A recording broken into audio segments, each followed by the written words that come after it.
Right, we're here at an important footpath junction in the middle of Richings Park South. As you can see from the road sign, that's the Poinings and then the Ridings. And north-south is Old Slade Lane. And we're going to walk footpath 20 today, which leads off in the southwest direction.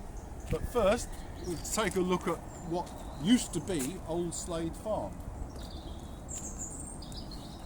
In fact, Old Slade Lane and Old Slade Farm are obviously named after each other, but that's not the original reason why it's called Old Slade.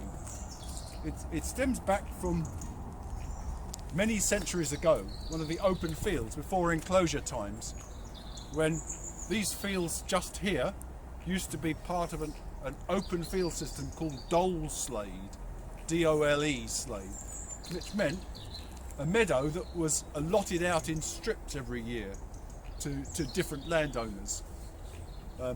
They used to use it for hay mostly down here, the hay meadows. But dole means doling out, allotment, and slade is an old English term for meadow. Old Slade Farm used to be farmed until about 10 years ago. Is that right? Yeah, big house there now, not a farm, but we still call it Old Slade Farm. And you'll see the remnants of farming down here, which is mostly horses, I suppose. Bit of other activity as well. An attractive path down to the motorway, and then back to Old Slade Lane where you can continue to Colnbrook if you wish. Okay, let's go.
Called Poplar's Riding School. It's probably named after this lovely avenue of Lombardy poplars here.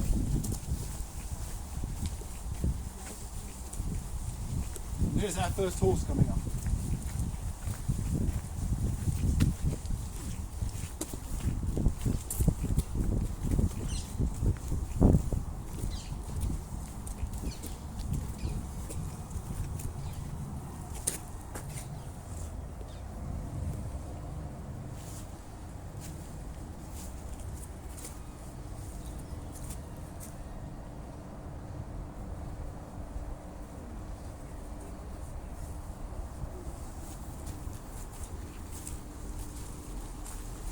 All these old willow trees are typical of this area, this low-lying area. You get these willows by the water, these ditches here.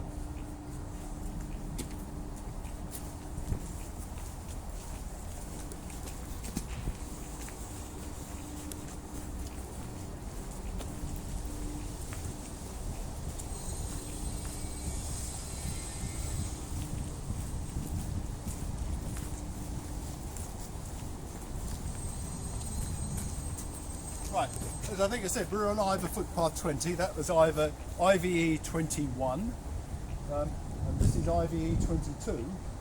Another footpath goes off here, footpath 24, in the same kind of direction. We'll meet it at the southern end as well.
This is an old trackway to Colnbrook, cut by the motorway, which you can just see in the distance. It goes down to where that pylon is, then doesn't go any further, except that well, not in the same direction. We then now diverted alongside the motorway over a different bridge towards Colnbrook. We'll still go that way, not in a straight line anymore.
These lovely woods is the old Richings Park mansion, now the site of a golf course. Richings Park Golf Club, is that right? Richings Park Golf Club. The mansion is no longer, burnt down many decades ago. But lovely old trees, old parkland, mansion parkland, dating back many, many hundreds of years. I think Samuel Pepys is recorded to have come here. Yeah. And you can see the mistletoe on the tops of the trees.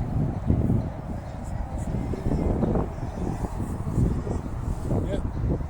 We're looking at a buzzard being harassed by two crows. Trying to ignore them as best he can. She can.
Of the thistles in flower, probably second blooming, and yeah, it provides seed heads for some birds. What's the And that yellow one's- stuff? That's charlock.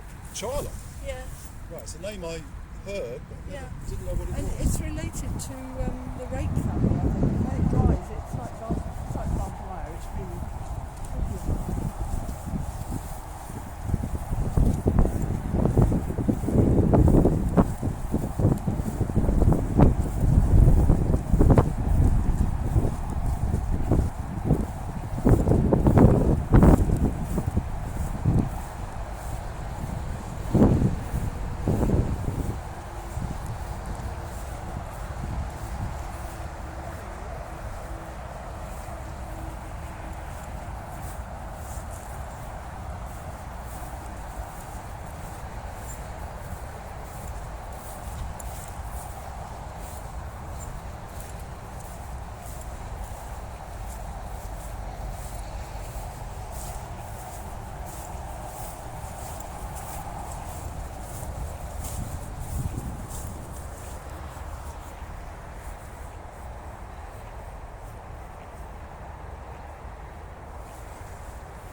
Lovely crabapple tree. All the fruit on the ground. All the fruit on the ground, but there used to be a stile here in this old hedge line, now long gone, but the sign's still here.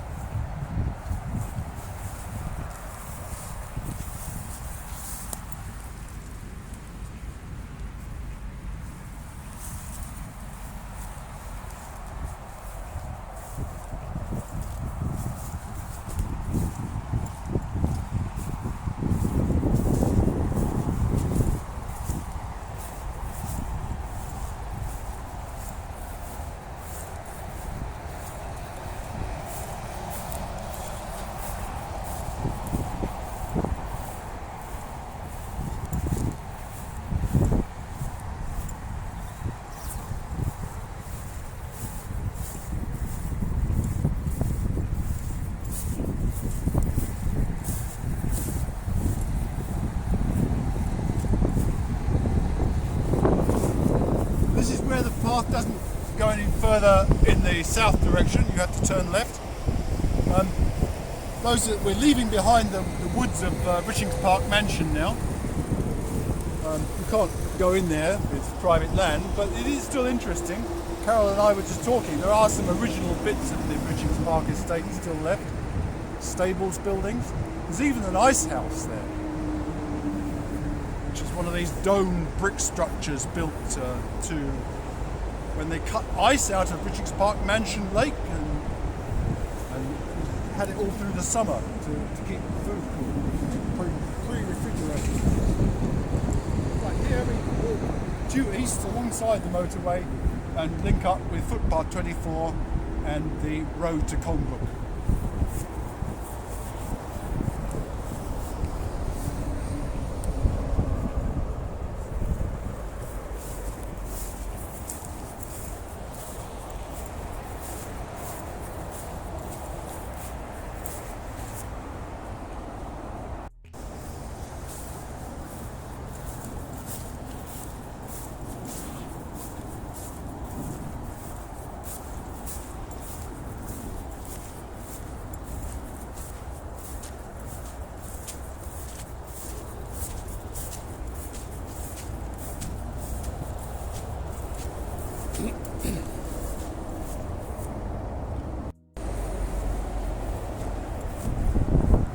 It's a shaggy ink-cap mushroom, and it is edible. It looks revolting, but it is edible, and you can pick them at this stage and then leave them in jars, pack them into jars and leave them, and they all disintegrate, and it makes a sort of a puree, a mushroom puree, but they are edible even at this So stage. shaggy ink caps were also called lawyers' wigs, aren't they? Oh, I don't know. Yeah, lawyers' I can wigs. understand why. Yeah.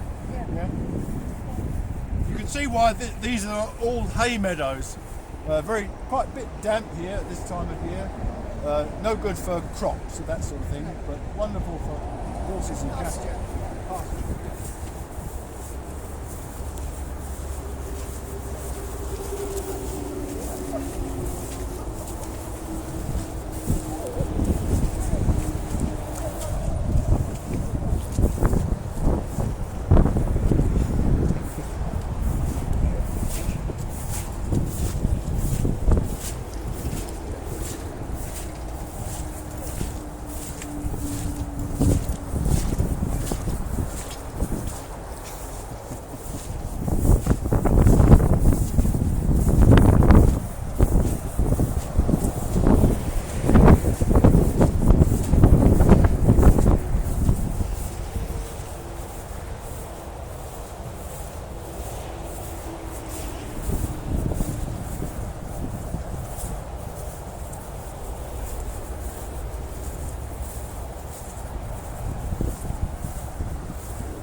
Carol tells me this Dyer's Weld, Yeah. inoffensive looking yellow flower. Again, quite late in the year for it, Yeah, isn't it? it will flower. It will have flowered earlier Yeah. as well. Used for dyeing in I old guess days. so.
We're now on the last stretch of Iver Footpath 20. We've gone from 22 to 23. And the reason is because there's a footpath junction here, footpath 24, which we'll do on another walk. It leads back to our footpath 20 up a lovely lane, one of the old tracks that went from Iver through to the old hay meadows in the south and then on to Colnbrook eventually.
The last few yards of this path are spoiled a bit because it's right up against the embankment of the new bridge that's going to take a footpath bridleway over the M4.